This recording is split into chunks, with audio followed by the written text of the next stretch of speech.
Hello students, welcome to Step Academy. मैं हूं doctor Ananya Dixit, आपकी बायोलॉजी एजुकेटर। और आज हम इस वीडियो में क्या करने वाले हैं ये मैं पहले आपको बताऊं, उससे पहले हम जान लेते हैं कि जो स्टेप अप अकेडमी का ऐप है उसकी लिंक आपको डिस्क्रिप्शन में मिल जाएगी और वहां से आप ऐप डाउनलोड कर सकते हो।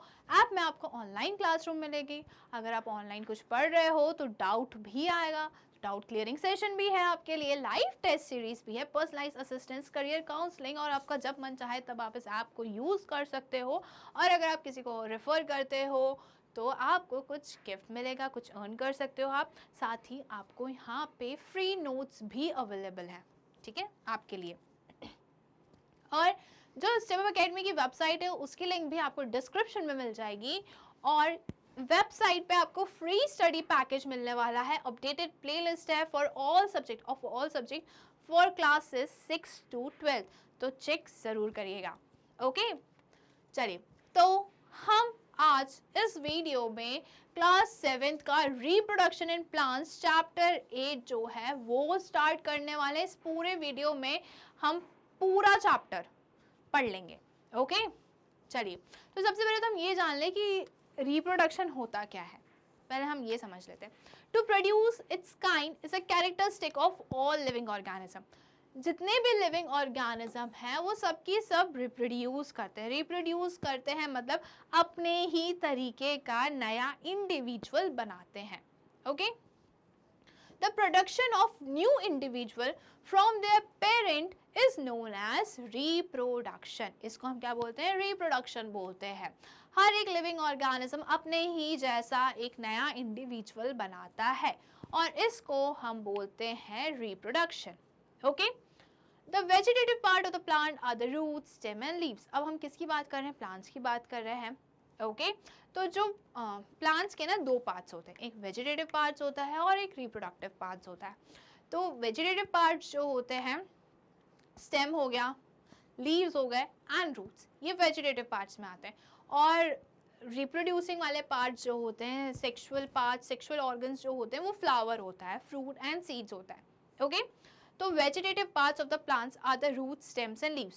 The reproductive parts of the plants are the flowers. Okay? तो जो reproductive parts होते हैं plants के, वो क्या होते हैं? फ्लावर होते हैं। फूल जो हमें देखने को मिलते हैं सुंदर सुंदर, वो एक्चुअल में प्लांट का रिप्रोडक्टिव पार्ट है। ठीक है, अब हम बात करते हैं कि रिप्रोडक्शन कितने टाइप्स के होते हैं। बेसिकली रिप्रोडक्शन जो है ना, दो टाइप के होते हैं, asexual and sexual. Asexual reproduction में सिंगल पेरेंट इन्वॉल्व होता है और ये जो है, हम किसकी बात करें? प्लांट्स की।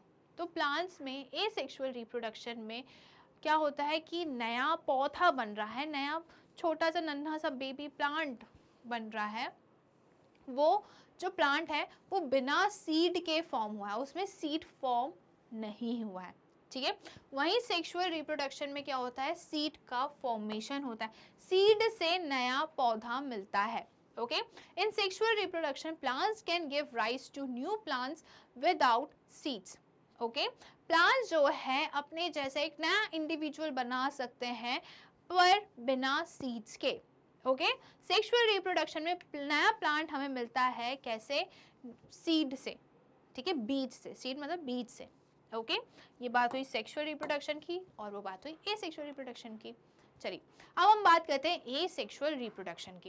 In asexual reproduction new plants are obtain without production of seeds. Okay, ये हम देख चुके हैं। एसेक्सुअल रिप्रोडक्शन में क्या होता है? जो नए पौधे बन रहे हैं वो बिना सीड्स के बन रहे हैं, बिना बीज के बन रहे हैं। ओके, अब हम बात करते हैं एसेक्सुअल में एक और आता है vegetative propagation. It is a type of asexual reproduction in which new plants are produced from roots, stems, leaves and buds। अब vegetative propagation से समझ में आ रहा है कि नया पौधा जो है वो बन रहा है किसी vegetative parts से। vegetative parts कौन कौन से थे? stem था, leaves थी, roots and buds। Okay? Since reproduction is through the vegetative parts of the plant, it is known as vegetative propagation। Okay? जैसे कि रिप्रोडक्शन वेजिटेटिव पार्ट से हो रहा है प्लांट्स के, इसलिए इसको हमने नाम क्या दिया है? वेजिटेटिव प्रोपगेशन का। क्या नाम दिया हमने? वेजिटेटिव प्रोपगेशन का। ओके, चलिए, अब हम बात करते हैं, इससे थोड़ा आगे बढ़ते हैं तो आ जाती है हमारी एक्टिविटी 8.1। क्या दिया है वहाँ पे, कट अ ब्रांच ऑफ रोज और चंपा विद अ नोट। ठीक है, हमने रोज को कट किया और या फिर चंपा को जिनमें नोट प्रेजेंट हो। वो आपने अगर रोज देखा होगा तो थोड़ी सी उसकी स्टेम जो है वो कहीं कहीं से उठी हुई रहती है, उसको हम क्या बोलते हैं, नोट्स। नोट्स जो होता है उससे लीव्स या फिर स्टेम कुछ फ्यूचर में डेवलप होता है। Okay, bury the cutting in the soil, this piece of branch is termed as cutting. जो हमने जो भी रोज की टहनी काटी उसको हम क्या नाम देंगे, कटिंग। ओके, उस ब्रांच को हमने क्या नाम दिया, कटिंग। बरी the cutting in the soil, अब ये जो कटिंग है, ये जो ब्रांच है, इसको हमने मिट्टी में लगा दिया। ठीक है, a node is a part of the stem branch at which a leaf arises. अब नोड, स्टेम और ब्रांच में वैसा वो पार्ट होता है जहां से हमें नई पत्ती मिलती है। क्या मिलती है, नई पत्ती मिलती है। Water the cutting every day and observe it's growth, अब हमें रोज उसको पानी देना है। जो हमने ब्रांच को मिट्टी में लगाया है उसको हमें रोज पानी देना है। ओके, फिर हमें उसकी ग्रोथ को ऑब्जर्व करना है। You must have seen flower bird developing into flower. ठीक है, अब हम क्या देखते हैं उसमें, हम देखते हैं कि जो बर्ड्स होते हैं वो फ्लावर्स में डेवलप हो रहे हैं। Apart from flower birds there are birds in the axil. ठीक है, फ्लावर बर्ड्स के अलावा भी दूसरे बर्ड्स होते हैं एक्सिल पे। एक्सिल कौन सा पार्ट होता है, एक्सिल वो वाला पार्ट होता है जहां पे लीव जो है वो नोट से अटैच्ड है। ठीक है, यहाँ पे आपको दिख रहा है लीव जो है वो किससे अटैच्ड है, नोट से। तो ये क्या है, एक्सिल। ये क्या है, एक्सिल। ओके, एक होता है फ्लावर बर्ड और एक होता है axil. Clear, these birds are called vegetative birds. Okay, और इन बर्ड्स को हम क्या बोलते हैं, एक्सिल वाले बर्ड्स को, नोट्स को हम क्या बोलते हैं, vegetative birds. Okay, a bird consist of a short stem around which immature overlapping leaves are present. Okay, bird जो होता है वो शॉर्ट स्टेम होता है। क्या होता है, छोटी सी डंडी होती है, ब्रांच होती है जिसके ऊपर पत्तियां होती हैं, और पत्तियां कैसी हैं, बड़ी नहीं हुई है, छोटी छोटी पत्तियां हैं, इमेच्योर लीव्स प्रेजेंट है। ठीक है, क्या देखा हमने, हमने देखा कि फ्लावर बर्ड से फ्लावर्स आ रहे हैं। फ्लावर बर्ड के अलावा भी एक और बर्ड होता है जिसे हम एक्सिल बोलते हैं। एक्सिल वो वाला पार्ट होता है जहां पे लीव जो है नोड से अटैच है। नोड है, नोड से लीव निकल रही है, तो ये वाले पार्ट को हम क्या बोलेंगे, एक्सिल। ओके, उस अटैचमेंट को क्या बोलेंगे, एक्सिल। और ऐसे बर्ड को हम क्या बोलते हैं, वेजिटेटिव बर्ड। ऐसे बर्ड को हम क्या बोलते हैं, वेजिटेटिव बर्ड। वेजिटेटिव बर्ड के पास क्या होती है, छोटी सी ब्रांच होती है, शॉर्ट स्टेम होता है जिसके ऊपर क्या, इमेच्योर छोटी छोटी पत्तियां होती हैं। ठीक है, vegetative birds can also give rise to new plants, और ये जो वेजिटेटिव बर्ड्स हैं ये नए पौधों को भी बना सकते हैं। ये क्या करते हैं, एक नया पौधा इन वेजिटेटिव बर्ड्स से बन सकता है। ओके, तो ये क्या थी, स्टेम कटिंग ऑफ रोज। अब हम बात करते हैं एक्टिविटी 8.2 की। Take a fresh potato, observe the scars on it with the help of magnifying glass. हमें पोटैटो लेना, आलू लेना है और उसको हमें मैग्नीफाइंग ग्लास से देखना है। ओके, क्या देखना है उसमें, स्कार्स। ठीक है, स्कार्स मतलब आपने देखा होगा, 1 सेकेंड, कहीं कहीं से आलू में स्कार्स होते हैं, मार्क्स होते हैं, है ना, वहां से वो दबा हुआ भी रहता है, जैसे यहाँ पे आपको दिख रहा है, ये क्या है, ये स्कार्स है। ओके, तो हमें पोटैटो को लेना है और मैग्नीफाइंग ग्लास से उसमें स्कार्स देखना है। You may find birds in them, उसमें हमें क्या दिखेगा, उनमें हमें बर्ड्स देखने को मिलेंगे। These scars are also called eyes. Okay, तो क्या होता है, आलू अगर हमारे घर में थोड़े ज़्यादा दिन तक रह जाता है तो उससे हमें स्प्राउट्स टाइप के निकलते हुए दिखते हैं, है ना, तो बट वो एक्चुअल में क्या होते हैं, उनको हम बर्ड्स बोलते हैं और उनको हम क्या बोलते हैं, आईज। उनको हम क्या बोलते हैं, eyes. Okay, cut the potato into small portion each with an eye and bury them in the soil. अब हमें पोटैटो को पोर्शंस में कट करना है, स्मॉल पोर्शंस में कट करना है, और हमें ये ध्यान रखना है कि हर एक पोर्शन में, हर एक पीस में, हर एक कट पार्ट में क्या होना चाहिए, आई या नोट्स या फिर बर्ड्स प्रेजेंट होने चाहिए। ओके, और उनको हमें मिट्टी में डाल देना है। ठीक है, मिट्टी में लगा देना है। Water the pieces regularly for a few days and observe their progress. अब हमें रोज उनमें पानी डालना है और उनकी ग्रोथ को ऑब्जर्व करना है। Clear? You can also grow ginger and turmeric. हम ऐसे जिंजर और टर्मरिक को भी क्या कल्टिवेट कर सकते हैं। तो इधर क्या दिया है, हमने क्या किया, एक फ्रेश पोटैटो लिया जिसमें हमें स्कार्स, जिसे हम बोलते हैं बर्ड्स या फिर आइस दिखते हैं। फिर पोटैटो को, आलू को हमने छोटे छोटे पीसेस में कट कर दिया। ऐसे कट करा कि हर एक पीस में क्या प्रेजेंट है, बर्ड्स या फिर आई, एक ही चीज़ है, प्रेजेंट है। और हर एक पीस को हमने मिट्टी में डाल दिया और अब हम उनको पानी दे रहे हैं। ओके, ठीक है, पानी दे रहे हैं।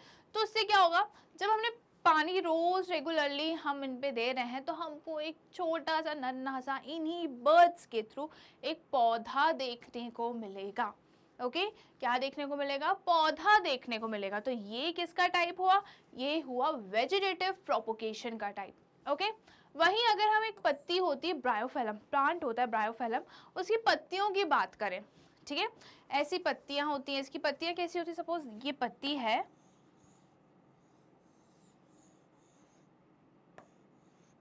ओके, ये लीफ है। तो ये जो मार्जिन्स होती ना लीव्स की, इसमें नॉचेस, इसको हम नॉचेस बोलते हैं। Okay, these are notches. ये जो नॉचेस है ना, इन नॉचेस में प्रेजेंट होता है क्या, बर्ड्स। इन नॉचेस में प्रेजेंट होते हैं बर्ड्स। ओके, इन नॉचेस में बर्ड्स प्रेजेंट होता है। जरूरी नहीं है एक ही बर्ड प्रेजेंट हो, एक नॉच में एक ही बर्ड प्रेजेंट हो, बहुत सारे बर्ड्स प्रेजेंट हो सकते हैं। ओके, अगर ये ब्रायोफाइलम की लीफ जो है वो सॉइल पे, मिट्टी में गिर जाती है और वहाँ पे उसको एप्रोप्रिएट एनवायरनमेंट कंडीशंस प्रोवाइड होते हैं, न्यूट्रिशन मिलते हैं, तो ये पत्ती से एक नया पौधा बन जाता है। ओके, और अगर मैं बात करूँ कि ये पत्ती गिरी है, इसमें काफ़ी सारे बर्ड्स हैं, ठीक है, इसके पास क्या है, काफ़ी सारे बर्ड्स हैं, तो हर एक बर्ड केपेबल है कि एक वो नया पौधा, न्यू प्लांट प्रोड्यूस कर सके। Okay, Bryophyllum sprout leaf plant has birds in the margin of leaves. Okay, क्या होता है, ब्रायोफाइलम की जो लीव्स होती है उनके मार्जिन में क्या प्रेजेंट होते हैं, बर्ड्स प्रेजेंट होते हैं। मार्जिन मतलब ये, ओके, मार्जिन में बर्ड्स प्रेजेंट होते हैं। If a leaf of this plant falls on the moist soil, each bird can give rise to a new plant. Okay? अगर इस प्लांट की जो पत्ती है, ब्रायोफिलम प्लांट की जो पत्ती है, अगर वो गीली मिट्टी पर गिर जाए, ठीक है, मॉइस्ट सॉइल में गिर जाए, तो हर एक बर्ड, ओके, जो लीव्स में बर्ड्स प्रेजेंट इतने सारे, तो हर एक बर्ड केपेबल है एक नया पौधा बनाने के लिए, can give rise to a new plant. Roots of some plants can also give rise to a new plant. Sweet potato and dahlia are examples. ठीक है, अब क्या होता है, स्वीट पोटैटो और डहलिया जो होते हैं वो एग्जाम्पल होता है किसका, कि रूट्स, जो कुछ प्लांट्स के जो रूट्स होते हैं वो भी क्या कर सकते हैं, न्यू पेड़, न्यू प्लांट बना सकते हैं। पेड़ बोल, ओके, कोई बात नहीं, ठीक है। Plants such as cacti produce new plants when their part get detached from their main plant body. Each detached part can grow into a new plant. Okay, जो cactus होता है, जो plant cactus है, वो new plants को क्या कर सकता है, new plants produce कर सकता है। अगर cactus का कोई भी part पेरेंट प्लांट से डिटैच हो जाए तो उस डिटैच्ड पार्ट से न्यू प्लांट बन सकता है, वो न्यू प्लांट प्रोड्यूस कर सकते हैं। Okay, each detached part can grow into a new plants. और कैक्टस के कितने भी पार्ट्स डिटैच हो गए हैं, ठीक है, जितने भी पार्ट्स डिटैच हुए हैं, जितने भी पार्ट से पेरेंट कैक्टस से अलग हुआ है, ठीक है, जितने भी डिटैच पार्ट पेरेंट कैक्टस से डिटैच हुआ है, अलग हुआ है, वो हर एक इंडिविजुअल पार्ट, वो हर एक पार्ट एक नया पौधा, एक नया पेड़, न्यू प्लांट प्रोड्यूस कर सकता है, किसका, कैक्टस का। ओके, ये बात हुई किसकी, वेजिटेटिव प्रोपोगेशन की। तो हमने यहाँ पे क्या देखा कि ब्रायोफाइलम जो है, लीव से हमने क्या बनाया, पौधा मिला हमें। ओके, कैक्टस का कोई भी पार्ट हो उससे हमें बन सकता है। स्वीट पोटैटो और डहलिया जो एग्जाम्पल है, जिनके रूट से हम क्या बना सकते हैं, हम न्यू प्लांट्स प्रोड्यूस कर सकते हैं। ओके, और पोटैटो की हमने बात करी तो पोटैटो क्या है, मॉडिफाइड स्टेम होता है ये, और ये स्टेम है। तो वेजिटेटिव प्रोपोगेशन का टाइप है ये कि हमने पोटैटो से एक न्यू प्लांट जो है वो प्रोड्यूस करा। ओके, चलिए अब हम आगे देखते हैं वेजिटेटिव प्रोपोगेशन के एडवांटेजेस। वेजिटेटिव प्रोपोगेशन के एडवांटेजेस क्या होते हैं? Plants produced by vegetative propagation take less time to grow. Vegetative propagation के थ्रू जो प्लांट्स प्रोड्यूस होते हैं वो जल्दी मैच्योर हो जाते हैं, वो जल्दी डेवलप हो जाते हैं, ठीक है। उनका जो मैच्योरिटी वाला ड्यूरेशन होता है ना वो कम होता है, तो ये पौधे जल्दी बड़े हो जाते हैं। And bear flowers and fruits earlier than those produced from seeds. Okay, और जो सीड्स प्रोड्यूसिंग फ्लावर्स होते हैं, जिन ऐसे जो सीड्स प्रोड्यूसिंग प्लांट्स होते हैं, ऐसे प्लांट्स जिनके पास सीड्स होते हैं, ओके, अगर उन प्लांट्स को हमने वेजिटेटिव प्रोपोगेशन के थ्रू प्रोड्यूस करा है तो उन प्लांट्स में भी हमें फ्लावर्स और फ्रूट्स जल्दी देखने को मिलेंगे। ओके, एक पौधा है, एक पेड़ है, ओके, उसमें सीड्स डेवलप होते हैं, उसमें फ्लावर्स भी होते हैं, उसमें फ्रूट्स भी होते हैं, ओके, और उसको हम मतलब फ्लावर्स है तो वो सेक्सुअली रिप्रोड्यूस भी कर सकता है। बट हमने क्या किया, हमने उसको सेक्सुअली रिप्रोड्यूस नहीं करवाया, हमने क्या करा, उसको वेजिटेटिवली प्रोपोगेट करा, ठीक है। उसको हमने उसका स्टेम ले लिया या लीव्स ले लिया, रूट्स ले ली, उसको हमने मिट्टी में डाला और उसको बढ़ने दिया। वो जब बढ़ेगा तो ये जो न्यू प्लांट हमें मिला है, इस प्लांट में फ्रूट्स और फ्लावर्स जल्दी आएंगे, ओके, एज कंपेयर टू जिससे जो फूल से नया पौधा बना या सीड से नया पौधा बना है उससे। ओके, यहाँ पे एक बार लिखा है and bear flowers and fruits earlier than those produced from seeds. The new plants are exact copies of the green parent plants as they are produced from a single parent. अब क्या होता है कि एसेक्सुअल रिप्रोडक्शन का type है ये vegetative propagation. तो vegetative propagation जो होता है वो पेरेंट प्लांट का एग्जैक्ट कॉपी होता है। ओके, क्या होता है, एग्जैक्ट कॉपी होता है, उसमें कोई चेंजेस नहीं होते क्योंकि ये सिंगल पेरेंट से बना है, इसमें सिंगल पेरेंट इन्वॉल्व है।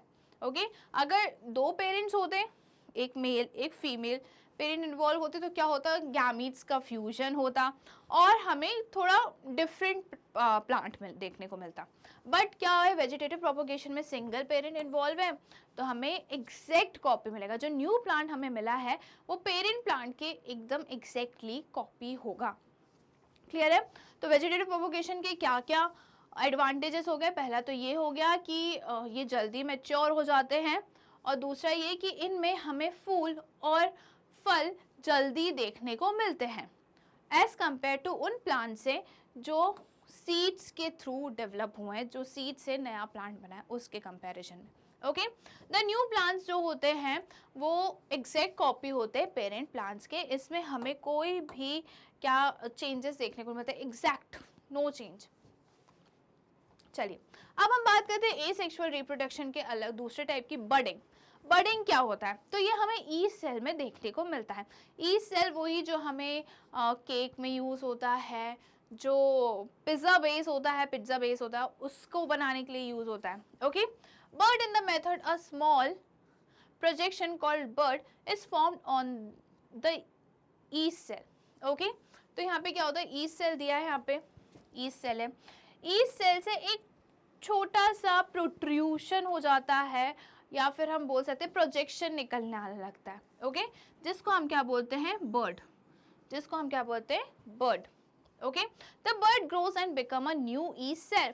अब ये जो बर्ड जो है वो मैच्योर होता है, ग्रो करता है और एक नया ईस्ट सेल बन जाता है।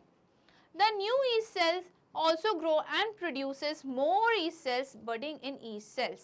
ओके, ये क्या है, budding in yeast cell की हम बात कर रहे हैं। तो अब जो ये बर्ड बना ये मैच्योर होगा, मैच्योर होके ये अलग हो जाएगा, अलग होने के बाद ये इन दोनों क्या हो जाएंगे, इंडिविजुअल ईस्ट सेल हो जाएंगे। तो दो जो ईस्ट सेल हमें मिले हैं वो अगेन क्या करेंगे, वो अगेन बर्ड बनाएंगे। ओके, पूरी फिर ये बर्ड जो होगा वो मैच्योर हो जाएगा। वो मैच्योर होने के बाद जो न्यू बर्ड है वो पेरेंट बर्ड से जो न्यू बर्ड है, जो न्यू सेल है वो पेरेंट सेल से डिटैच हो जाएगा। ओके, तो ये क्या होता है, बर्डिंग। एक्टिविटी 8.3 में क्या लिखा है हम वो देख लेते हैं। Take a piece of yeast cake और yeast powder from a bakery और अ केमिस्ट शॉप। आपको ईस्ट केक या फिर पाउडर जो है वो आपको बेकरी से या फिर केमिस्ट की शॉप से मिल जाएगी। Take a pinch of yeast and place it in a container with some water. अब हम ईस्ट का थोड़ा सा चुटकी भर ईस्ट लेना, पिंच ऑफ ईस्ट लेना है और उसको ऐसे कंटेनर में डालना है जिस कंटेनर में वाटर है, पानी है। Okay, add a spoonful of sugar and shake to dissolve it. अब हमें उसमें शुगर ऐड करना है, शक्कर, 1 चम्मच शक्कर ऐड करना है और उसको शेक करना है, हिलाना है, मूव करना है। ठीक है, शेक करने के बाद जब तक वो डिसॉल्व ना हो जाए, जब तक शुगर वाटर में डिसॉल्व ना हो जाए। Okay, keep it in a warm part of a room. अब रूम के ऐसे पार्ट में, ऐसी जगह पे रखना है जहाँ पे जो पार्ट गर्म है, जो कॉर्नर गर्म है, ठीक है, जिसका जहाँ पे टेम्परेचर थोड़ा सा ज़्यादा, ऐसा होता है ना कि किसी रूम में ज़्यादा धूप पड़ती है तो वो रूम गर्म रहता है, तो वैसे ही किसी रूम में रखना है या किसी कॉर्नर में रखना है हमें घर के। After an hour put a drop of this liquid on a glass slide and observe under a microscope. 1 घंटे के बाद हमें ये लिक्विड को क्या करना है, ग्लास स्लाइड में डालना है और उसको माइक्रोस्कोप में देखना है। What do you observe? You may see the formation of new yeast cell. जब हम इसको माइक्रोस्कोप के अंदर देखेंगे तो हमें क्या देखने को मिलेगा कि नए ईस्ट सेल बन रहे हैं। ओके, जैसे बर्ड फॉर्म हो रहा है तो ये क्या हो रहा है, नए ईस्ट सेल। बर्ड क्या है, बर्ड आके चल के नया ईस्ट सेल बनेगा ना, न्यू ईस्ट सेल बनेगा। Okay, the small bulb-like projection coming out from the yeast cell is called a bud. Okay, जो एक बल्ब, एक प्रोट्रूशन होता है, एक प्रोजेक्शन होता है पेरेंट ईस्ट सेल से, उसे हम क्या बोलते हैं, बर्ड बोलते हैं। Clear? The bird gradually grows and gets detach from parent cell and forms a new yeast cell. अब बर्ड जो है वो ग्रेजुअली ग्रो होता है, तुरंत नहीं बड़ा हो जाता, ठीक है, ग्रेजुअली, थोड़ी लंबी प्रोसेस है, धीरे धीरे वो बड़ा होता है, मैच्योर होता है, बड़ा नहीं मतलब मैच्योर होगा, ग्रो करेगा। ओके, और जब वो फुली मैच्योर हो जाएगा, ग्रोथ हो जाएगी, उसकी कंप्लीट ग्रोथ हो जाएगी, तो वो क्या करेगा, पेरेंट सेल से डिटैच हो जाएगा, अलग हो जाएगा। ओके, एंड फॉर्म्स, और वो जो डिटैच्ड न्यू सेल है वो नया ईस्ट सेल बन जाएगा। The new yeast cell grows, matures and produces more yeast cell. अब जो नया ईस्ट सेल है वो क्या होगा, वो भी ग्रो करेगा, वो भी डेवलप करेगा, उससे भी बर्ड बनेगा, प्रोट्रूशन होगा, प्रोजेक्शन निकलेगा, और फिर अगेन वही प्रोसेस होती है, बर्ड निकलेगा, फिर वो जो बर्ड है वो मैच्योर होके पेरेंट सेल से डिटैच हो जाएगा, जैसे न्यू ईस्ट सेल बनेगा। तो हर एक न्यू ईस्ट सेल जो है वो आगे चल के और क्या बनाते हैं, और नए ईस्ट सेल्स बनाते हैं। Sometimes another bird arises from the bird forming a chain of birds. Okay? कई बार ऐसा होता है कि बर्ड से बर्ड निकल रहा है, ठीक है, जैसे यहाँ पे आप देख रहे हो, एक बर्ड प्रोट्रूड हुआ, बर्ड से दूसरा, first bird, second bird and third bird. Okay, एक बर्ड से दूसरा बर्ड निकला, दूसरा बर्ड से तीसरा बर्ड निकला, थर्ड बर्ड निकला, फर्स्ट बर्ड से सेकेंड बर्ड से थर्ड बर्ड, तो ऐसे बर्ड निकलते जाते हैं और इसको हम बोलते हैं चेन ऑफ बर्ड्स। इनको हम क्या बोलते हैं, chain of birds. If this process continues, a large number of yeast cells are produced in a short time. अगर ये प्रोसेस चलती ही रहती है, ऐसे चेन फॉर्मेशन होता रहता है, बर्ड्स का अगर चेन फॉर्मेशन होता रहता है कि एक बर्ड, दूसरा बर्ड, थर्ड, फोर्थ, फिफ्थ, ऐसे बर्ड्स अगर चलते रहते हैं तो हमें बहुत सारे नए ईस्ट सेल मिलेंगे। ओके, इसको हम क्या बोलते हैं, चेन ऑफ बर्ड्स। तो क्या होता है, इसमें ये लिखा है कि कम टाइम में हमें बहुत सारे न्यू ईस्ट सेल्स मिल जाएंगे। क्लियर है? चलिए अब हम बात करते हैं फ्रेगमेंटेशन की। एग्जांपल ये हो गया spirogyra. In this method the plant breaks up into 2 और more fragments and each fragment grow into new plant. Spirogyra में क्या होता है कि हर एक प्लांट जो है, ठीक है, in this method plant breaks up into 2, हर एक प्लांट, जो भी प्लांट है, जो ये स्पायरोगायरा जो है वो क्या करता है, वो अपने आप को स्प्लिट कर लेता है, अपने आप को ब्रेक कर देता है फ्रेगमेंट्स में, वो अपने आप को पार्ट्स में तोड़ देता है, ब्रेक कर देता है, और हर एक जो ब्रोकन पार्ट है, ठीक है, हर एक जो फ्रेगमेंट्स है वो क्या है, वो नया स्पायरोगायरा बनाता है। Okay, up into 2 or more fragments and each fragments grow into a new spirogyra, new individual या फिर न्यू प्लांट्स। तो यहाँ पे हमने देखा ये स्पायरोगायरा है, मैच्योर स्पायरोगायरा, ठीक है। स्पैरोगायरा ने क्या किया, अपने खुद को ब्रेक डाउन कर लिया, खुद के 2 फ्रेगमेंट्स कर लिए, ठीक है, खुद के 2 पार्ट्स कर लिए। अब क्या हुआ, तो ये जो दोनों पार्ट्स हैं, ये जो दोनों पार्ट्स हैं, ये क्या बन जाएंगे, ये न्यू स्पायरोगायरा या न्यू प्लांट बन जाएंगे। एक ही बात है, न्यू इंडिविजुअल फॉर्म होगा इनसे। फिर अगेन वही प्रोसेस होगी कि ये एक बार मैच्योर हो जाएंगे, ठीक है, अपनी कंसिडरेबल ग्रोथ डेवलपमेंट ये लोग अगर अटेन कर लेते हैं, तो फिर क्या होगा, अगेन वही प्रोसेस होगी कि अपने आप को फ्रेगमेंट्स में ब्रेक डाउन कर लेंगे और हर एक फ्रेगमेंट से क्या है, न्यू स्पायरोगायरा बन जाएगा। इसको हम क्या बोलते हैं, फ्रेगमेंटेशन। फिर आता है spore formation. Okay, spore formation, आपको मैं इसका एग्जांपल देती हूँ कि जब ब्रेड होती है वो खराब हो जाती है। अगर ऐसी ब्रेड थोड़े दिन तक के लिए रखी है तो आप देखो कि उसमें पाउडर, ग्रीनिश, वाइटिश, ब्लूइश, बहुत पाउडर ही जैसा कुछ होने लगता है। उसको मम्मी बोलती है ये खराब हो गया है, इसमें फंगस लग गई, इसको हटा दो, ये खाने के, हम इसको खा नहीं सकते। ओके, तो वो क्या होता है, वो जो फंगस है ना, जो फंगाई है, वो शो करती है क्या, स्पोर फॉर्मेशन। कैसे, अगर हम उसको ब्रेड मोल्ड को माइक्रोस्कोप में देखेंगे ना, तो उसका स्ट्रक्चर कुछ इस तरीके से दिखेगा, ठीक है, कुछ इस तरीके से दिखेगा। क्या होता है, fungus in this method the fungus produces spores. अब क्या होता है कि ये जो है ऐसा कुछ दिखेगा हमें, ये जो हमें स्ट्रक्चर दिख रहा है ना, लॉन्ग स्लेंडर लाइक, ये क्या होता है, हाइफा, ये क्या होता है, हाइफे, और इसके ऊपर होता है स्पोरेंजिया। ये जो सर्कल बल्ब लाइक दिख रहा है आपको, ये क्या है, स्पोरेंजिया या फिर स्पोरेंजिया। ये स्पोरेंजिया क्या करता है, स्पोरेंजिया में बहुत सारे स्पोर्स प्रेजेंट होते हैं। क्या प्रेजेंट होते हैं, स्पोर्स प्रेजेंट होते हैं।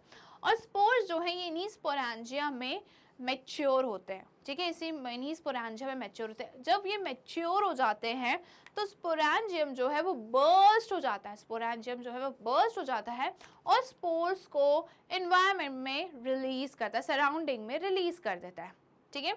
और जितने स्पोर्स को वो रिलीज करता है ना, हर एक स्पोर्स केपेबल होते हैं एक नया क्या करने के लिए, ब्रेड मोल्ड फॉर्म करने के लिए, ठीक है, एक नया फंगाई या एक नया इंडिविजुअल फॉर्म करने के लिए वो केपेबल होते हैं।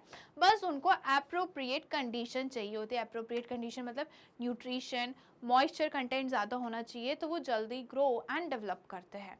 ओके, तो स्पोर फॉर्मेशन किसका एग्जांपल है, स्पोर फॉर्मेशन में फंगस आती है, ब्रेड मोल्ड आती है, जो हमें ब्रेड में फफूंद लगी हुई दिखती है, वो एग्जांपल है। अगर हम ब्रेड को उसमें देखेंगे माइक्रोस्कोप में, तो हमें क्या देखने को मिला, ऐसा कुछ स्ट्रक्चर मिलेगा। ओके, ऊपर बल्ब लाइक स्ट्रक्चर को हम स्पोरेंजियम बोलते हैं, और ये जो लॉन्ग स्लैंडर लाइक दिख रहा है इसे हम हाइफे बोलते हैं। स्पोरेंजियम में स्पोर्स प्रेजेंट होते हैं, ठीक है, स्पोरेंजियम में स्पोर्स प्रेजेंट होते हैं, वो उनको प्रोटेक्टेड रखते हैं अंटिल दे गेट मैच्योर। जैसे ही स्पोर्स मैच्योर हो जाते हैं, स्पोरेंजियम बर्स्ट होता है और स्पोर्स एनवायरनमेंट में, सराउंडिंग में रिलीज हो जाते हैं। अब ये कहीं पे जिस भी सरफेस पे लैंड करते हैं, ठीक है, जिस भी सरफेस पे गिरते हैं या लैंड करते हैं, अगर वहाँ पे इनको एप्रोप्रिएट एनवायरनमेंट कंडीशन मिलता है, जैसे कि मॉइस्चर कंटेंट और न्यूट्रिशन अगर इनको मिलता है, तो ये वहाँ पे ग्रो, कल्टिवेट होके ग्रोथ दिखाते हैं और एक नया न्यू क्या फॉर्म करते हैं, न्यू इंडिविजुअल फॉर्म करते हैं। Okay, the spores germinate produces new plants. Spores जिस भी सरफेस पे गिरेंगे वो जर्मिनेट होके न्यू प्लांट्स प्रोड्यूस करते हैं। ओके, अब हम बात करते हैं सेक्सुअल रिप्रोडक्शन की, कि सेक्सुअल रिप्रोडक्शन क्या होता है। सेक्सुअल रिप्रोडक्शन की हमने बात करी थी कि जो प्लांट्स में होता है उसमें फ्लावर, वो क्या है, रिप्रोडक्टिव पार्ट है, उसको यूज करके उसके थ्रू नया पौधा या पेड़, न्यू प्लांट फॉर्म होता है।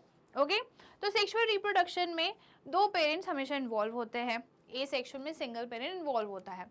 सेक्सुअल रिप्रोडक्शन में गैमीट्स का फ्यूजन होता है। थोड़ी देर बाद मैं ये भी समझाने वाली हूँ गैमीट्स क्या होता है, फ्यूजन क्या होता है और फर्टिलाइजेशन क्या होता है। ओके, तो हम स्टार्ट करते हैं sexual reproduction in plants. Flowers are the reproductive part of the plant. ये तो हमें पता है कि प्लांट्स का रिप्रोडक्टिव पार्ट क्या है, फ्लावर। ओके, फ्लावर जो है वो प्लांट्स का रिप्रोडक्टिव पार्ट होता है। स्टेमन is the male reproductive part and pistil is the female reproductive part. Okay, जो स्टेमन है वो मेल रिप्रोडक्टिव पार्ट है और जो पिस्टल है वो फीमेल रिप्रोडक्टिव पार्ट है। ओके ये हमें अच्छे से याद रखना है। क्या स्टेमन जो है वो मेल रिप्रोडक्टिव पार्ट है और पिस्टिल क्या है, female reproductive part. Clear? Okay. Flower which have only the stamen or only the pistil are called unisexual flowers. Example maize, papaya, cucumber. Okay? यहाँ पे ये लिखा है, क्या बोलना चाह रहे हैं ये बोलना चाह रहे हैं कि फ्लावर्स, ओके फ्लावर्स अगर उनके पास मेल है या फिर फीमेल है, दोनों साथ में नहीं है, ठीक है। एक फूल है उसमें या तो मेल रिप्रोडक्टिव पार्ट होगा या फिर फीमेल रिप्रोडक्टिव पार्ट होगा, दोनों साथ में प्रेजेंट नहीं होंगे, ओके एक ही फूल में, तो उसको हम क्या बोलते हैं, यूनिसेक्सुअल। और बायसेक्सुअल क्या होता है, बायसेक्सुअल क्या होता है कि एक फूल है उसमें मेल रिप्रोडक्टिव और फीमेल रिप्रोडक्टिव दोनों ही पार्ट्स प्रेजेंट होंगे, ओके। बायसेक्सुअल में दोनों पार्ट्स प्रेजेंट होते हैं, मेल भी फीमेल भी। यूनिसेक्सुअल में सिर्फ एक होता है, मेल होगा या फिर फीमेल होगा, दोनों साथ में हमें देखने को नहीं मिलेंगे। तो मेज, पपाया, कुकुम्बर के जो फ्लावर होते हैं ये कैसे होते हैं, यूनिसेक्सुअल होते हैं, ठीक है। फ्लावर कैसे होते हैं, यूनिसेक्सुअल। इनके जो फ्लावर होंगे या मेल रिप्रोडक्टिव पार्ट कैरी करेंगे या फिर फीमेल। मेल क्या होता है, मेल रिप्रोडक्टिव पार्ट का नाम क्या है, स्टेमन, और फीमेल रिप्रोडक्टिव पार्ट का नाम क्या है, pistil. Flowers which have both the stamen and pistil are called bisexual flowers. Okay? Flowers जिनके पास स्टेमन और पिस्टिल मतलब मेल रिप्रोडक्टिव, स्टेमन क्या है, male reproductive, and pistil female reproductive, दोनों ही प्रेजेंट है, उनको हम बायसेक्सुअल फ्लावर्स बोलेंगे, ओके। रोज, मस्टर्ड, पिटूनिया एक्सेट्रा, ये जो होते हैं ये एग्जाम्पल होते हैं, इनके जो फ्लावर्स होते हैं, जैसे कि इसका बहुत सिंपल सा अगर मैं एग्जाम्पल दूं, रोज़ तो हमने देखा ही है, और हमारे लाल फूल, गुड़हल, हिबिस्कस, चाइना रोज़, ये सारे नाम हम उनको बोलते हैं, ठीक है। रेड कलर का फूल होता है, उसमें उसके ऊपर येलो पाउडर टाइप का कुछ होता है, उसकी लंबी सी क्या बोलना चाहिए, वो होता है पिस्टिल होता है वो, ठीक है, पिस्टिल वाला पार्ट होता है, वो निकलता रहता है, ओके। तो हमने देखा है कि पिस्टल नहीं बोलते उसको, वो फूल से कुछ निकलता रहता है, और अगर उसको हम छुएं तो हमारे हाथ में येलो येलो लग जाता है, हमारे स्वेटर में भी येलो येलो लग जाता है, हमारे कपड़ों में भी येलो पाउडर जो है वो लग जाता है ना, वो हिबिस्कस। तो वो भी क्या होता है, हिबिस्कस भी जो है वो बायसेक्सुअल फ्लावर है, ओके। अब क्या होता है देखिए, स्टेमन जो है वो मेल रिप्रोडक्टिव पार्ट है और पिस्टल जो है फीमेल रिप्रोडक्टिव पार्ट है, ओके। अगर मैं मेल रिप्रोडक्टिव पार्ट अलग से बनाना चाहूँ तो ये मेल रिप्रोडक्टिव पार्ट है, ये क्या होता है, एंथर, ये एंथर है, और ये क्या है, फिलामेंट,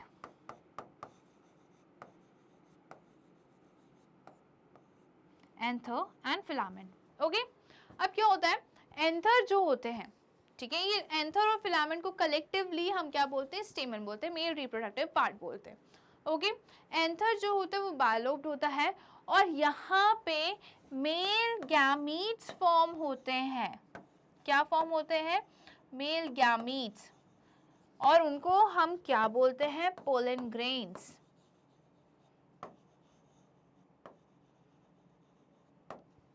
मेल गैमीट्स फॉर्म होते हैं जिनको हम बोलते हैं पोलन ग्रेन्स। मेल गैमीट्स क्या होते हैं, मेल गैमीट्स वो सेल्स होते हैं जो रिप्रोडक्शन में यूज होते हैं, ठीक है, न्यू इंडिविजुअल फॉर्म करने में यूज होते हैं, रिस्पॉन्सिबल होते हैं, ओके, वो मेल गैमीट है। तो ये जो मेल गैमीट है ये मेल से मिलता है, फीमेल गैमीट जो है वो फीमेल से मिलेगा, ओके। तो मेल गैमीट क्या है, पोलन ग्रेन्स है फ्लावर में, प्लांट्स में, ओके। पोलन ग्रेन्स कौन बनाता है, पोलन ग्रेन्स बनाता है एंथर, पोलन ग्रेन्स से बनाते हैं पोलन एंथर, और इनको स्टोर करके भी कौन रखता है, anther. Pollen grains are prepared by, produced by and stored by anther and stored in anther, ठीक है। पोलन ग्रेन बनाता है एंथर, पोलन ग्रेन्स को स्टोर करके रखता है एंथर, ओके। और ये फिलामेंट जो है ये एंथर को क्या करती है, सपोर्ट देती है, और दोनों ही एंथर और फिलामेंट को कलेक्टिवली हम क्या बोलते हैं, स्टेमन, male reproductive part, okay. The स्टेमन has a filament and anther, स्टेमन के पास क्या है, फिलामेंट है और एंथर है। The anther contains pollen grains which contains the male gametes. Okay तो इनके पास पोलन ग्रेन्स होता है और पोलन ग्रेन्स में क्या प्रेजेंट है, मेल गैमीट्स प्रेजेंट है। वही पोलन ग्रेन्स जो अभी मैंने बताया, येलो पाउडरी जो हिबिस्कस का फूल होता है उसमें हमें येलो पाउडरी जो दिखता है वो क्या होता है, वो पोलन ग्रेन्स होते हैं। क्या होते हैं, वो पोलन ग्रेन्स होते हैं। The pistol has stigma, style and ovary. The ovary contains ovule which contains the female gametes or eggs. Okay? अब ये जो पार्ट दिख रहा है ये क्या है, ये पिस्टल है। ये क्या है, पिस्टल। इसको अच्छे से बनाते हैं।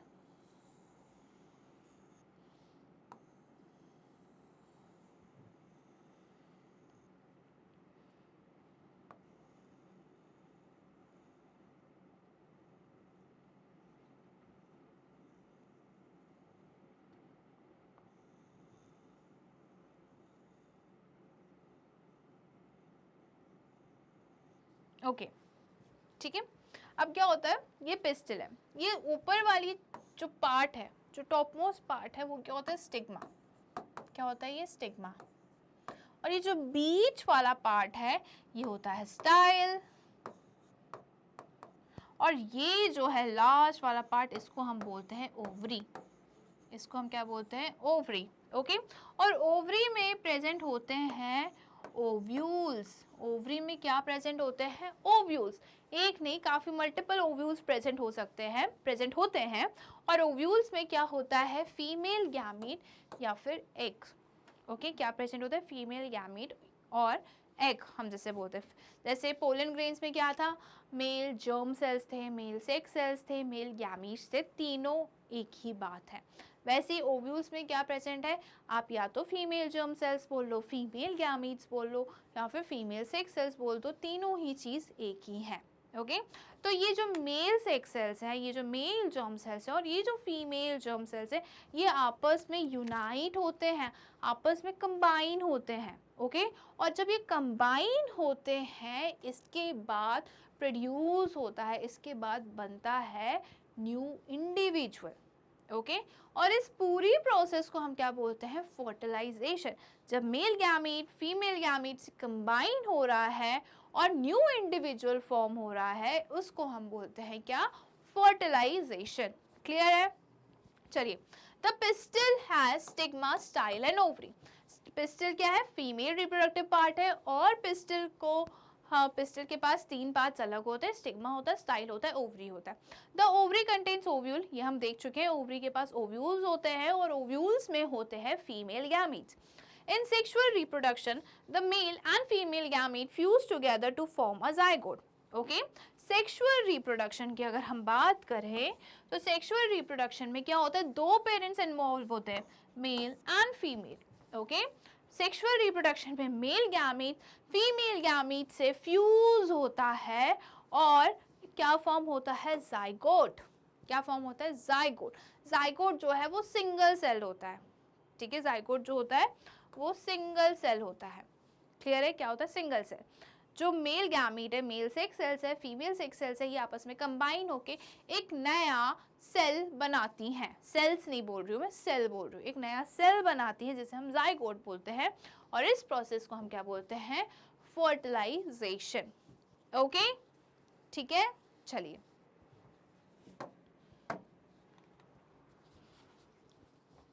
Reproductive parts of flowers. Okay हम पढ़ चुके हैं। अब हम बात करते हैं पॉलिनेशन की। ओके पॉलिनेशन की हम बात करते हैं। The transfer of pollen grains from the anther to the stigma of a flower is called pollination.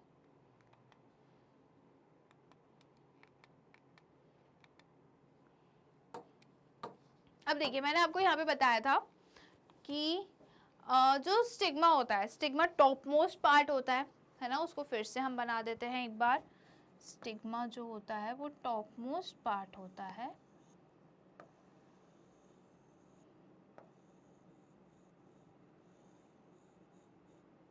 ये स्टिग्मा है। अब क्या होता है, मेल गैमीट जो है वो कहाँ है, वो अलग से एंथर के पास है। ठीक है, वो अलग से एंथर के पास है। ओके अलग से एंथर के पास है। अब एंथर से पोलन ग्रेन्स को कहाँ पहुंचना है, पोलन ग्रेन्स को पहुंचना है ओव्यूल्स तक, तभी तो फ्यूजन हो पाएगा, है ना, तभी क्या हो पाएगा, फ्यूजन हो पाएगा। तो पोलन ग्रेन्स जो है, पोलन ग्रेन जो है वो कहाँ जाते हैं, वो जाते हैं स्टिग्मा पे। पोलन ग्रेन्स जो है वो कहाँ जाते हैं, स्टिग्मा पे जाकर अटैच्ड हो जाते हैं। ओके, स्टिग्मा जो है फीमेल रिप्रोडक्टिव पार्ट, स्टिग्मा जो है वो पोलन ग्रेन्स को रिसीव करने का काम करता है। क्या करता है, रिसीव करने का काम करता है। ओके, एक बार वो पोलन ग्रेन्स यहाँ पे आके अटैच्ड हो गए, एक बार पोलन ग्रेन्स यहाँ पे आके अटैच्ड हो गए तो इनसे बनता है क्या, पोलन ट्यूब। पोलन ट्यूब पहले नहीं बनता है, बाद में बनता है। ओके, जैसे ही पोलन ग्रेन्स यहाँ पे आके अटैच होते हैं तो सपोज ये पोलन ग्रेन है, पोलन ग्रेन से बनेगा क्या, पोलन ट्यूब, जो जाएगा कहाँ तक, ओव्यूल तक। कहाँ तक जाएगा, ओव्यूल तक। अब ये पोलन ट्यूब इसलिए बनता है, ये पोलन ग्रेन इसलिए जर्मिनेट होते हैं क्योंकि स्टिग्मा से जो मेल जर्म सेल्स है वो कहाँ जाने चाहिए, ओव्यूल तक जाने चाहिए। तो उनको कैरी कौन करेगा, पोलन ट्यूब। ये क्या है, पोलन ट्यूब। ये कब फॉर्म होती है, जब पोलन ग्रेन स्टिग्मा पर आकर अटैच्ड हो गए हैं। जब स्टिग्मा ने पोलन ग्रेन्स को रिसीव कर लिया है तो पोलन ट्यूब फॉर्म होती है, और पोलन ट्यूब में प्रेजेंट होता है क्या, पोलन ट्यूब में प्रेजेंट होता है male germ cells. Okay, male germ cells, male germ cells pollen tube में प्रेजेंट होते हैं। ये जर्म सेल्स जो है, ये गैमीट्स जो है, मेल गैमीट्स, वो कहाँ जाएंगे, वो जाएंगे ओव्यूल्स तक, वो पहुंचेंगे ओव्यूल्स तक। ओके, और इस प्रोसेस को हम क्या बोलते हैं, transfer of pollen grains from anther to stigma. Transfer of pollen grains from anther to stigma is known as pollination. Okay, क्या हो रहा है, पोलन ग्रेन्स जो है वो एंथर से स्टिग्मा पर जा रहे हैं, ठीक है, ट्रांसफर हो रहे हैं स्टिग्मा तक, तो इसको हम बोलते हैं pollination. Clear. Pollen grains are transferred by wind, water and insect. अब मैंने आपको बताया था कि जो हिबिस्कस होता है, चाइना रोज होता है, उसको जो येलो पाउडर होता है वो हमारे स्वेटर में लग जाता है, वो हमारे हाथ में लग जाता है ना। तो वो क्यों लगता है, वो इसलिए लगता है ताकि पोलन ग्रेन्स एक्चुअल में स्टिग्मा तक पहुंच सके। एक तो हमारे थ्रू, अब ये पहुंचेगा कैसे, अगर बात करूं पोलन ग्रेन्स स्टिग्मा तक पहुंचेगा कैसे, तो एक तो रीज़न मैंने एक एग्जाम्पल तो दे दिया, कि ह्यूमंस के थ्रू पहुंच जाएगा। हमने एक फूल को छुआ, दूसरे फूल को छू दिया, राइट, या तो उसी फूल के हमने किसको छू दिया, स्टिग्मा को टच कर दिया, तो पोलन ग्रेन्स जो है वो किस स्टिग्मा तक पहुंच गए। या फिर एयर, ये पोलन ग्रेन्स को कैरी करेगी, एयर जो है, विंड जो है पोलन ग्रेन्स को कैरी करेगी, वाटर पानी के थ्रू पहुंचेंगे, या फिर इंसेक्ट्स। ओके, इंसेक्ट्स जो हम देखते हैं ना कि बटरफ्लाई, मक्खियाँ, कीड़े मकोड़े फूलों का रस पीते हैं, है ना, सक करते हैं, तो वो क्यों करते हैं, वो एक तो वो उनका खाना भी होता है, और क्या होता है उससे वो पॉलिनेटिंग एजेंट होते हैं। क्या होते हैं, वो पॉलिनेटिंग एजेंट होते हैं, मतलब वो पॉलिनेशन में हेल्प कर रहे हैं, वो एंथर को पोलन ग्रेन्स को स्टिग्मा तक पहुंचा रहे हैं। ओके, तो पोलन ग्रेन्स जो है वो स्टिग्मा तक कैसे पहुंचता है, विंड, वाटर, इंसेक्ट, एनिमल्स के through. Clear. If pollen grains land on the stigma of the same flower, it is called self-pollination. Okay? अगर बायसेक्सुअल फ्लावर है, मतलब उसमें स्टिग्मा भी प्रेजेंट है, उसमें स्टेमन भी प्रेजेंट है और पिस्टल भी प्रेजेंट है। ओके, तो सेल्फ पॉलिनेशन में क्या होता है, एक ही फ्लावर है, उसी फ्लावर के पोलन ग्रेन्स एंथर से सेम फ्लावर के स्टिग्मा तक पहुंच रहे हैं, पॉलिनेट हो रहे हैं। ओके, तो इसको हम क्या बोलते हैं, सेल्फ पॉलिनेशन। वहीं अगर दो फ्लावर आ जाते हैं, अगर 2 फ्लावर्स आ गए, मतलब एक फूल के पोलन ग्रेन्स दूसरे फूल के स्टिग्मा तक पहुंच रहे हैं, तो इसको हम बोलते हैं क्रॉस पॉलिनेशन। क्या बोलते हैं, क्रॉस पॉलिनेशन। सिर्फ हमें पॉलिनेशन, सेल्फ और क्रॉस में ना हमें पेड़ नहीं याद रखना, हमें फूल याद रखना है। क्या याद रखेंगे हम, फूल, फ्लावर, एक फ्लावर मतलब सेल्फ पॉलिनेशन। अगर एक फ्लावर की बात करा जाए कि सेम फ्लावर के पोलन ग्रेन्स जो है सेम फ्लावर के स्टिग्मा तक पहुंचे हैं, ट्रांसफर हुए हैं, तो that is self pollination. But अगर एक फ्लावर का जो क्या है पोलन ग्रेन्स है वो दूसरे फ्लावर के स्टिग्मा पर जाके लैंड कर रहे हैं, वहां पे जाके अटैच हो रहे हैं दूसरे फ्लावर के स्टिग्मा तक, तो उसको हम क्रॉस पॉलिनेशन बोलते हैं। Okay, if pollen grains of one flower lands on the stigma of another flower, it is called cross pollination. Okay, तो ये जो फर्स्ट पॉइंट है सेल्फ पॉलिनेशन वाला, ये तो किस में होगा, ये सिर्फ बायसेक्सुअल फ्लावर्स में ही हो सकता है। यूनिसेक्सुअल में हमें सेल्फ पॉलिनेशन देखने को नहीं मिलेगा, क्योंकि उसके पास तो सिर्फ एक ही रहेगा ना, मेल रहेगा या फिर फीमेल रहेगा, दोनों चीज़ नहीं रहेगी। तो सेल्फ पॉलिनेशन जो है वो सिर्फ हम बायसेक्सुअल फ्लावर्स में ही देख सकते हैं। बट ये जो क्रॉस पॉलिनेशन है ये हम यूनिसेक्सुअल बायसेक्सुअल दोनों में देख सकते हैं। ओके, चलिए अब बात करते हैं फर्टिलाइजेशन की। फर्टिलाइजेशन क्या होता है? The process of fusion of the male and female gametes to form a zygote is called fertilization. जब मेल और फीमेल गैमीट्स आपस में कंबाइन हो रहे हैं, फ्यूज हो रहे हैं, तो एक नया सेल फॉर्म होता है जिसे हम जाइगोट बोलते हैं, और इस पूरी प्रोसेस को हम क्या बोलते हैं? फर्टिलाइजेशन। इस पूरी प्रोसेस को हम क्या बोलते हैं? फर्टिलाइजेशन। ये जो चीज़ है ना, ये हमें 10 तक काम आने वाली है। ओके, ये हमें हमेशा काम आएगी, इसलिए हमें इसको याद रखना है। After fertilization the zygote develops into an embryo. अब ये जो जाइगोट है ये सेल डिवीजन करके एम्ब्रियो में डेवलप होगा। ओके, किस में डेवलप होगा? एम्ब्रियो में। The ovule then develops into the seed and the ovary develops into the fruit. Okay, तो अभी हमने पढ़ा था कि जो ओव्यूल है, जो ओवरी इसमें प्रेजेंट है, ओव्यूल जो होती हैं वो सेल डिवीजन करके कन्वर्ट कर देती हैं खुद को सीड में। ओके, और जो ओवरी होता है वो किस में कन्वर्ट कर देता है? फ्रूट में। ठीक है, तो जो बीज हम फ्रूट होता है वो क्या होता है? ओवरी होता है, और जो हमें उसमें बीज मिलते हैं ना, जिसे हमें थूकना पड़ता है, वो बीज क्या है? वो बीज ओव्यूल है। ओके, ओव्यूल्स कन्वर्ट होता है सीड में और ovary develops into the fruit. ये भी जरूरी है। Some fruits are fleshy and juicy such as mango, apple and orange. Some fruits are hard like almonds and walnuts. Okay? अब कुछ fruits जो होते हैं वो fleshy and juicy होते हैं जैसे कि apple. Okay? और वहीं कुछ fruits होते हैं जो hard होते हैं, almonds होते हैं, walnuts होते हैं. Okay? तो यहाँ पे वही चीज़ लिखी हुई है।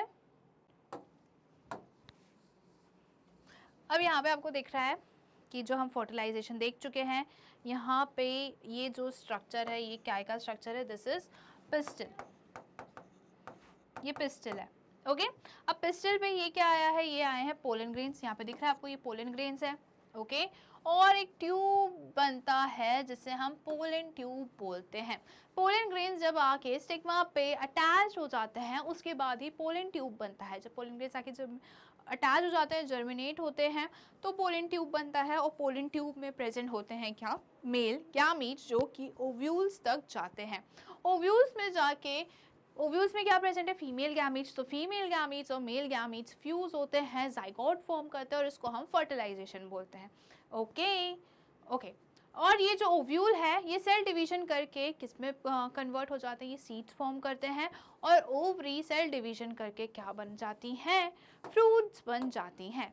ओके, चलिए अब हम बात करते हैं सीड डिस्पोजल मेथड की, कि सीड डिस्पोजल क्या होता है? The carrying away of seed from one place to another is called disposal of seed. Okay, seed जो है वो एक जगह से दूसरी जगह पर पहुंच रहा है या ले जाया जा रहा है, उसको हम सीड डिस्पोजल बोलते हैं। Seed are dispose by winds, water and animals. Seed जो है वो किसके थ्रू डिस्पोज होते हैं? वो डिस्पोज होते हैं विंड के थ्रू, वाटर के थ्रू, या फिर एनिमल्स के through. Okay, seeds dispersed by wind are light, have wings or hairs so that they are easily blown away by wind. अब किसी चीज़ को हवा कैरी कर रही है, एयर कैरी कर रही है, ठीक है, तो वो चीज़, वो पर्टिकुलर जो मटेरियल है उसको कैसा होना चाहिए? हल्का होना चाहिए, लाइट एंड वेट होना चाहिए। ओके, तो वैसी जो सीड्स विंड कैरी कर रही है तो वो सीड्स कैसे होंगे, उनका वेट लाइट होगा, लाइट वेट होंगे, वो हल्के होंगे, वो उनमें विंग्स प्रेजेंट होंगे या फिर हेयर प्रेजेंट होंगे। Okay, so that they can easily be blown away by wind. Example drumstick, maple, sunflower, arc, etc. तो ये जो सीड्स हैं ये ड्रमस्टिक का सीड है और ये मैपल का सीड है। ओके, तो इसमें आपको दिख रहा है क्या, सीड अंदर है और इनके आजू बाजू क्या है, विंग्स, विंग्स है, तो एयर इनको, विंड इनको इजीली कैरी कर सकती है। क्लियर? और यहाँ पे आपको दिख रहा है the hairy fruit of sunflower. Okay, ये पूरे हेयर्स हैं, ये पूरे हेयर्स हैं। Okay, hairy seed of arc. Okay, तो हेयर प्रेजेंट होंगी या फिर विंग्स प्रेजेंट होंगे। ऐसे सीड जिनमें हेयर और विंग्स प्रेजेंट है उनको विंड कैरी करती हैं। ठीक है, okay. Seed dispersed by water have spongy और fibrous outer cover so that they can float on water. Okay, seeds जो वाटर के थ्रू डिस्पर्स होते हैं वो कैसे होते हैं, वो स्पॉन्जी होते हैं। ठीक है, स्पॉन्ज देखा ना आपने कैसा होता है, वो वैसे ही होते हैं और उनका आउटर कवरिंग जो होती है वो फाइब्रस होती है इसके ऐसे। ओके, एग्जाम्पल कोकोनट, ये दूसरे, एक कोकोनट, कोकोनट कैसा होता है, कोकोनट आपने देखा है उसके जो हस्क होता है कोकोनट का, जिसको छीलते हैं फिर फोड़ते हैं, है ना, तो जो छीलते हैं वो कैसा है, जिसको हम निकालते हैं ऊपर की कवरिंग, वो कैसी होती है, वो फाइब्रस होती है, वो फाइब्रस होती है। ओके, और स्पॉन्जी होता है वो। ठीक है, तो ये ईजिली वाटर पर फ्लोट कर सकते हैं। अगर हम बात करें एनिमल के थ्रू अगर किसी सीड को डिस्पोज करना है तो उनमें क्या होना चाहिए, स्पाइंस होने चाहिए, हुक होना चाहिए, ताकि वो हुक और स्पाइंस से अटैच हो जाए एनिमल की बॉडी में। ओके, जैसे कि ज़ैंथियम, जिसको हम गोखरू भी बोलते हैं। ये जो गोखरू होते हैं ये हमने देखा है कि गाय की पूंछ में चिपक जाते हैं, ठंड का समय है तो हमारे स्वेटर में भी अटैच हो जाते हैं because of their spines and hook. Okay, so that they can attach to the bodies of animals, example xanthium and hook। तो ये बात हुई किसकी, सीड डिस्पोजल मेथड की, कि वाटर वाले जो सीड जो वाटर के थ्रू डिस्पोज होते हैं वो स्पॉन्जी होते हैं या फिर फाइब्रस आउटर कवर होते हैं। ठीक है, जैसे कि कोकोनट, कोकोनट जो है वो स्पॉन्जी तो नहीं बट वो कैसा है, उसका आउटर कवरिंग कैसी है, फाइब्रस है। ओके, तो वो इजीली वाटर में फ्लोट कर सकता है। वहीं जो एनिमल्स के थ्रू सीड डिस्पर्स होते हैं उनमें हुक या फिर स्पाइन प्रेजेंट होने चाहिए ताकि वो एनिमल बॉडी से इजीली अटैच होके डिस्पर्स हो जाए। और हमने बात करी थी एयर की, तो एयर के थ्रू वही सीड्स क्या होते हैं, डिस्पर्स होते हैं जिनके पास हेयर प्रेजेंट हो या फिर विंग्स प्रेजेंट हो। क्लियर? ओके, तो यहाँ पे जो है हमारा रिप्रोडक्शन इन प्लांट्स होता है कंप्लीट। हमने फुल एक्सप्लेनेशन, हमने फुल चैप्टर एक्सप्लेनेशन देख लिया है। मैं मिलूंगी आपसे नेक्स्ट वीडियो में जिसमें हम एनसीईआरटी सॉल्यूशन देखने वाले हैं। एनसीईआरटी सॉल्यूशन मतलब जो आपके बुक में लास्ट में क्वेश्चंस दिए हैं उसके सॉल्यूशन हम देखने वाले हैं। तो हम मिलते हैं नेक्स्ट वीडियो में। Till then keep watching. Thank you.